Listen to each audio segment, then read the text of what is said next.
నమస్తే, నేను Yashoda. Welcome to Pallavi TV. నువ్వు నవ్వితే బాగుంటావన్నాడు, నువ్వంటే చాలా ఇష్టమన్నాడు, నువ్వు లేకుంటే నేను లేను అన్నాడు, ప్రేమిస్తున్నాను అంటూ వెంటపడ్డాడు, కాదన్నందుకు విషం తాగేందుకు కూడా సిద్ధపడ్డాడు. అదంతా నిజమని, ప్రేమే అని నమ్మిన ఓ అమాయకపు చెట్టు తల్లి 7 అడుగులు వేసిన 8 నెలలకే గర్భంతోనే కాలగర్భంలో కలిసిపోవాల్సి వచ్చింది.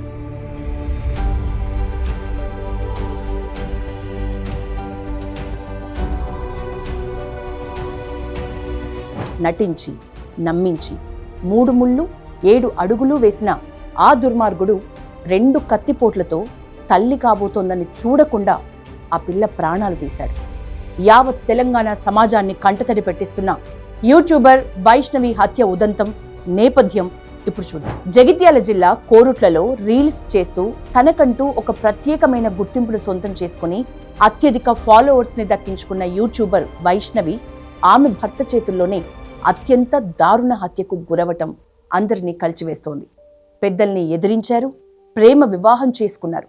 కానీ వైష్ణవి 8 నెలలకే ప్రేమ వివాహం చేసుకున్న తర్వాత కూడా ప్రాణాలు కోల్పోయిన పరిస్థితి. కోరుట్లలోని మాదాపూర్ గ్రామానికి చెందిన యూట్యూబర్ వైష్ణవి వయసు 19 సంవత్సరాలు. వైష్ణవి మైనర్ గా ఉన్నప్పటి నుంచే కోరుట్ల ప్రాంతానికే చెందిన హరిబాబు అనే వ్యక్తి ఆమె వెంట పడటం మొదలుపెట్టాడు. చివరికి వైష్ణవి ప్రేమకు అంగీకరించడం వల్ల వీరిద్దరూ పెళ్లి కోసం పెద్దల్ని ఆశ్రయించారు. ప్రేమ పెళ్లికి హరిబాబు తల్లిదండ్రులు ససేమిరా అన్నారు.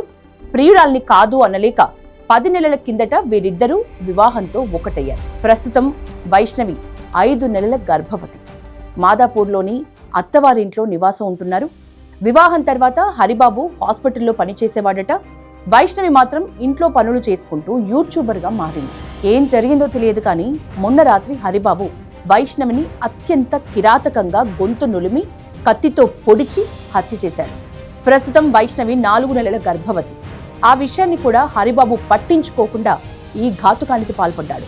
సోమవారం అర్ధరాత్రి ఈ ఘటన జరిగితే మంగళవారం వైష్ణవి తల్లిదండ్రులకు ఈ విషయాన్ని చెప్పారు. అయితే ఆ అర్ధరాత్రే ఓసారి అరుపులు విని అత్తమామలు వెళ్లి చూస్తే కూతురు అల్లుడు నిద్రపోతున్నట్లే కనిపించడంతో తిరిగి వారు గదికొచ్చి నిద్రపోయారట. ఉదయం లేచి చూస్తే కూతురు దారుణ హత్యకు గురైందని తెలిసి వైష్ణవి తల్లిదండ్రులు గుండె పగిలేలాగా రోధిస్తున్నారు. నమ్మి కూతుర్ని చేతిలో పెడితే ఇంత దారుణం చేశాడంటూ వాళ్ళు ఆవేదన వ్యక్తం చేస్తున్నారు.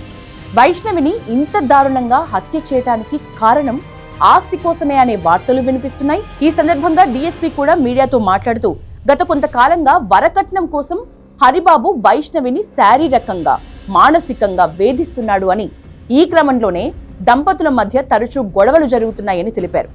మృతురాలి తండ్రి ఇచ్చిన ఫిర్యాదు మేరకు కేసు నమోదు చేసి అన్ని కోణాల్లో దర్యాప్తు చేస్తున్నట్లు పోలీసులు చెప్పారు.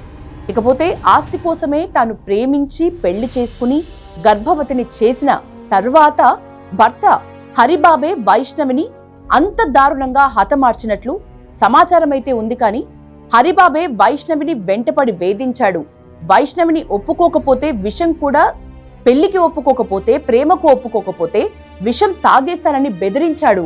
దానివల్లే హరిబాబును వైష్ణవికిచ్చి పెళ్లి చేశామని ఆమె కుటుంబ సభ్యులు చెప్తున్నారు. వైష్ణవి వాళ్ళ వంశం మొత్తంలో ఏకైక సంతానం ఈ ఆడపిల్లే అట. వైష్ణవికి 15 మంది అన్నలు ఉన్నారు. 15 మంది అన్నలకు వైష్ణవంటే చాలా ప్రాణమట.